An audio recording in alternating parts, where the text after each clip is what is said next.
জয় নিতাই, জয় গৌর, হরে কৃষ্ণ হরে কৃষ্ণ। আজ একটা বিশেষ একটা গল্প আপনাদের কাছে শোনাবো। গল্পটা শুনুন, গল্পটা খুব বিস্তার ভাবে বলবো, খুব ভালো লাগবে গল্পটা। গল্পটা এটাই যে আমাদের কীর্তনের মাধ্যমে যে একটা আছে, হ্যাঁ, অকৈতব কৃষ্ণ প্রেম যেন জাম্বন এরো হেম, প্রেম ত্রিলোকে না হয়, যদি হয় যোগ, না হয় বিয়োগ, বিয়োগ হলে কবু না জিও। এই যে কথাটার বাণীটা যেটা মানে ফুল সারাংশটা কি, আসুন ভিডিওতে দেখি। ভিডিও ভালো লাগলে অবশ্যই সাবস্ক্রাইব করবেন, লাইক করবেন, চ্যানেলটা আগে বাড়াবেন। আসুন তাহলে ভিডিওটা শুনি। ভিডিওটা কি মানে, অকৈতব কৃষ্ণ প্রেম যেন জাম্বুনত হেম, প্রেম ত্রিলোকে না হয়, যদি হয় যোগ, না হয় বিয়োগ, বিয়োগ হলে কবু না জিয়ে।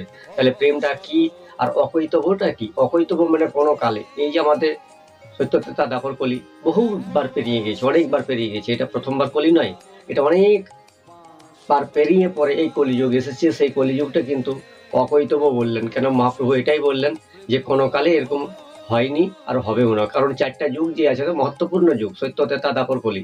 আগে অনেক সত্য তেতা দাপর কলি গিয়েছে, কিন্তু ওতে কোনো প্রকট হয়নি, ভগবানের কোনো প্রকট হননি, কোনো মানুষের আগমন হয়নি, কোনো পৃথিবী ছিল না, বায়ু ছিল না, কিছু ছিল না। কিন্তু এই যে বায়ু, পৃথিবী সবকিছু তৈরি করার পর ভগবান যে আবির্ভাব হলো, এটা এটা গ্রন্থেরই কথা। আপনি এটা খুব মেনে নেবেন, এটা মানারই মতো কথা যে চারটা যুগে যখন পৃথিবীর সৃষ্টি হলো, আগুনের সৃষ্টি হলো, বায়ুর সৃষ্টি হলো, জলের সৃষ্টি হলো, তখন কি হলো না, ভগবান তিনি প্রকট হলেন। প্রকট হয়ে পরে সত্য তেতা দাপর কলি। কিন্তু এটাকে মহৎ যুগ বললে, এই চারটা যুগ তো মহৎ যুগ। মহৎ যুগ মানে যে কোনো যুগে হয়নি, তার জন্য এটাকে বললো অকৈতব কৃষ্ণ প্রেম যেন জাম্বন অদহেম, প্রেম ত্রিলোকে না হয়, যদি হয় যোগ, না হয় বিয়োগ, বিয়োগ হলে কবু না জিবে। তাহলে ঘটনাটা কি না, আসল ঘটনাটা শুনতে গেলে তাহলে অকৈতব কোনো কালে এইভাবে প্রেম হয়নি। এই কলিযুগে হয়েছে, সত্য যুগও হয়েছিল, দাপর যুগে হয়েছে, তেতা যুগে হয়েছে। তাহলে এই চারটা যুগের মধ্যে হয়েছে। তাহলে যোগটা কি, যে আপনি কোনো জিনিস আপনার পাবার আছে, তাহলে আপনি শর্ট করে পেয়ে যাবেন। যদি আপনার পাবার নাই, তাহলে আপনি পাবেন না, কারণ এটাই হলো যোগ। আপনার যদি কোনো ভালো হবার আছে, কোনো মেডিসিন আপনি যাচ্ছেন, হয়তো কোনো পেশেন্ট দেখাতে যাচ্ছেন, যদি আপনার ভালো হবার আছে তাহলে আপনি যেতে মিলতে ব্লাডও পাবেন, ডাক্তার পাবেন, সবই পাবেন। কিন্তু যদি না ভালো হবার থাকে, তাহলে আপনি কিছু পাবেন না। এটাই হলো যোগ। যোগ না হলে বিয়োগ, বিয়োগটা যদি হইলো, তাহলে আপনি শেষ, মানে আপনার মধ্যে কিছু নাই। কিন্তু এটা অকৈতব কৃষ্ণ প্রেম, অকৈতব কৃষ্ণ প্রেম যেন জাম্বু নদহেম। এটার সারাংশ কি, কোন যুগে এরকম হয়নি অকৈতব। আমাদের ব্রহ্মাণ্ডের মধ্যে একটা স্বর্গের মধ্যে পারিজাতি গাছ আছে, গাছের মধ্যে দুটো গাছ আছে, একটা জাম গাছ, একটা আম গাছ। তো আম আর জাম কিন্তু এমন একটা ফল যে সবসময় ওরা পাকে, সবসময় পড়ে, সবসময় ফল ধরে। এই একটা গাছের মানে নীতি। এটা আমাদের এখানকার গাছ নয়, এটা স্বর্গের পারিজাতি গাছ। হ্যাঁ, আম গাছ, জাম গাছ, মানে আম গাছ এবং জামরুল গাছ। তো দুটা যে ফল পাকছে, পড়ছে, সেই যে তার মধ্যে যে নদীর স্রোত বইছে, যে ফলের যে রসের মধ্যে যে স্রোত বয়ে যাচ্ছে, সেটার মধ্যে একটা ঝিকমিক ঝিকমিক, হ্যাঁ, সোনালি বর্ণ একটা উঠছে। তাইলে এটা কি বোঝা গেল, যেন জাম্বু নদ হেম। হেম মানে একটা সোনার মতন একটা চকচক চকচক করে বেরিয়ে চলে আসছে। তাহলে সেটার সঙ্গে মহাপ্রভু তুলনা করা গেল না, ভগবানের তুলনা করা গেল না। কিন্তু এটাই হলো মেন সারাংশ। আপনি অকৈতব কৃষ্ণ প্রেম যেন জাম্বু নদ হেম, সেই হেমের সঙ্গে তুলনা করলো ভগবানের, কিন্তু সেটাও তুলনা হলো না। এই প্রেম, ওই প্রেম এই ত্রিলোকে না হয়, তাহলে স্বর্গ, মর্ত, পাতাল, এই ত্রিলোকে হয় না। যদি হয় যোগ, না হয় বিয়োগ, বিয়োগ হলে কবু না জিও। তাহলে যার যোগ হয়ে যাবে তার আর বিয়োগ হবে না, যার বিয়োগ হয়ে গেছে তার আর যোগ হবে না। তাহলে ঘটনাটা কি, যে কৃষ্ণকে দেখেছে সে নাই, যে কৃষ্ণকে দেখে নাই সেই আছে। কিন্তু কৃষ্ণর কাছে যেটা আছে সেটা মানুষের কাছে নাই। এটা কিন্তু সর্বপ্রথম জানতে হবে। তাহলে আমরা ধরবো কি করে? অধরাকে ধরা যাবে না, অধরাকে ধরতে গেলে একদম ধরা হইতে হবে। তো ধরা, তাহলে আমাদের ধরার শক্তি নাই, আমাদের ধরার শক্তি সব শেষ হয়ে গেছে। এইটাই হলো মেন কথা। এবারে রিজন এটাই। তাহলে অনন্তকে ধরতে গেলে আমাদের ধরা চাই, না ধরলে অনন্তকে ধরতে পারবো না। কারণ এমনি নাম, এমনি ফটো দেখে দর্শনে কিছু পাওয়া যায় না। এটা ভক্তি, এটা ভক্তি করলাম, তার শরণাগত হলাম, তাকে মানে ভালোবেসেছি, তাকে প্রেম করেছি, এটাই জানি। কিন্তু তার মধ্যে যে কৃপা বর্ষণ, সেটা কিন্তু আমাদের ছোঁয়াও লাগবে না। তাহলে লাগতে গেলে ওর জায়গা পৌঁছতে হবে, ওর জায়গা না পৌঁছলে কিন্তু সেটা লাগবে না। এটা হলো বিশেষ অর্থ। কিন্তু আমরা ভগবান খুঁজি, মন্দিরে খুঁজি, ভগবানকে গোটাই খুঁজি, কিন্তু কোথাও পাই না। কেন পাবো? আবার আমরা খুঁজি না, আমরা হিসাবটাই ভুল বলে বসেছি। আমরা হিসাব জানি না। আমরা হিসাব কেমন একটা গণিত, আমরা গণিতটাই ভুল। কিন্তু হবে কি করে গণিতটা যদি ভুল থাকে? যদি কারো হাতে বলে 6টা আঙুল আছে, তো 7টা হাতে কটা আঙুল হবে? যদি 6টা আঙুল বলা হয়, তাহলে হিসাবটাই ভুল হয়ে গেল। কিন্তু 5টা আঙুল আছে, এটা কিন্তু আমরা জানি না, কিন্তু হিসাবটা হচ্ছে না, কারণ গণিতটাই ভুল আছে, হিসাব হবে না। তাহলে এইভাবে আমাদেরকে চলতে হবে। আমরা যেই দ্বারাতে পাবো সেটা কিন্তু পাইনি, যার দ্বারাতে ভগবানকে সন্ধান পাবো সেটা কিন্তু পাইনি। তারা মুনি ঋষি ধ্যান করে তারাও পায়নি, কারণ এখানে কলম দিয়েছে, এখানে লিখেছে চৈতন্য চৈতামৃতে, ব্রহ্মায় আদি দেব যারে ধ্যানে নাহি পায়। তাহলে ইয়ের থেকে একটা বস্তু আছে কি, ব্রহ্মায় আদি দেব যারে ধ্যানে নাহি পায়, তাহলে ধ্যান, তাহলে জিনিসটা আর একটা কেউ আছে। তাহলে এখানে ভগবান বললো না ব্রহ্মায় আদি দেব যারে, এখানে ভগবান বললো, তাহলে এর উপর একটা ভগবান আছে, চৈতন্য চৈতামৃতে লিখেছে। তাহলে এই যে কথাগুলো, এগুলা কিন্তু খুব ভাবার বস্তু। আমরা বলি এই তো আমি পেয়ে গেলাম, এই তো আমি ভক্তি পেয়ে গেলাম, পেলা হলো না, পাওয়া হলো না, পেতে গেলে বহুত ব্যাপার আছে, কিন্তু সেই ব্যাপার আমরা যাই না, এটা ডিসকাস আছে। অত সহজে যদি পেয়ে যাবো, তাহলে এখানে লিখলো কেন ব্রহ্মায় আদি দেব যারে ধ্যানে নাহি পায়? তারা ধ্যান করে তারা পায়নি, আমরা কেমন করে পেয়ে যাব? এটা হলো মূল লক্ষ্য। তাহলে এই কথাগুলো খুব ধ্যান দিয়ে শুনবেন, কারণ এই কথাটার বহুত বড় মানে আছে।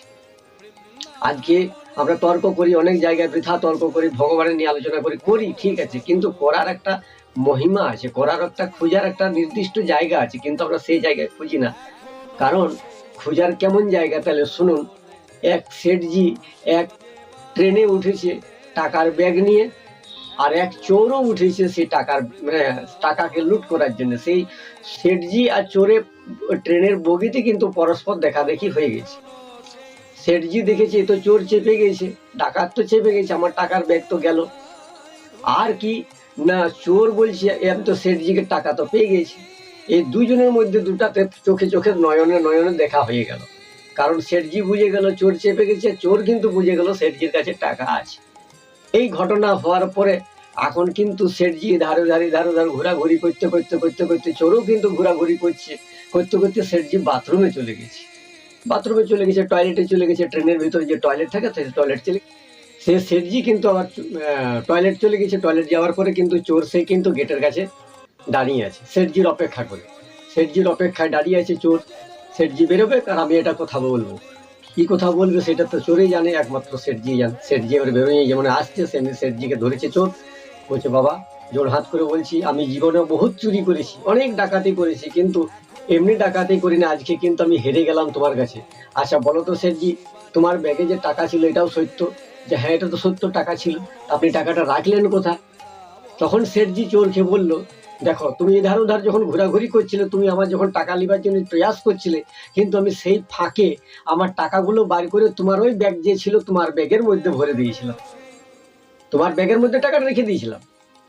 তাহলে কি আমি জানি তুমি আমার ব্যাগ খুঁজবে, তুমি নিজের ব্যাগ খুঁজবে না, এই জন্যে আমার টাকাও বেঁচে গেল, আমার সবকিছু কাজও হয়ে গেল, আমার টেনশনও দূর হয়ে গেল।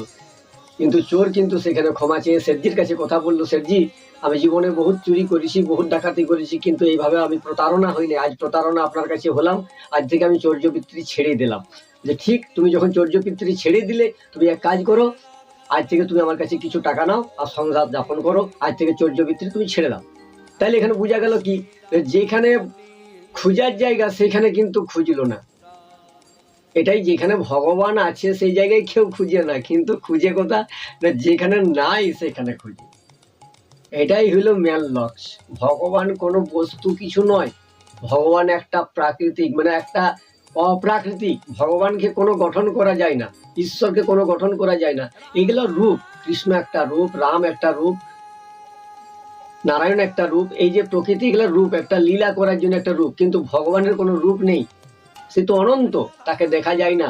সে তো জলের মধ্যেও থাকে, সে আগুনের মধ্যেও থাকে, সে বায়ুর মধ্যেও থাকে, সে শস্যের মধ্যেও থাকে, সে প্রাণীর মধ্যেও থাকে, প্রত্যেকটা জীবের মধ্যে আছে, প্রত্যেকটা জায়গাতে আছে, পৃথিবীর মধ্যেও আছে, আকাশের মধ্যেও আছে, প্রত্যেকটা জায়গাতে উনি কিন্তু বিরাজমান। তাহলে ঈশ্বরে, এটাই ঈশ্বর। জয় নিতাই, জয় গৌর।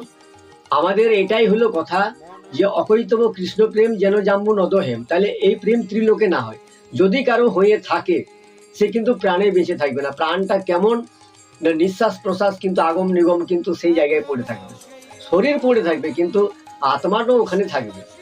তাহলে ওই যে ধারে তাকাবে সেধারে কিন্তু কৃষ্ণই দেখতে পাবে, ভগবানই দেখতে পাবে, আর কিছু দেখতে পাবে না।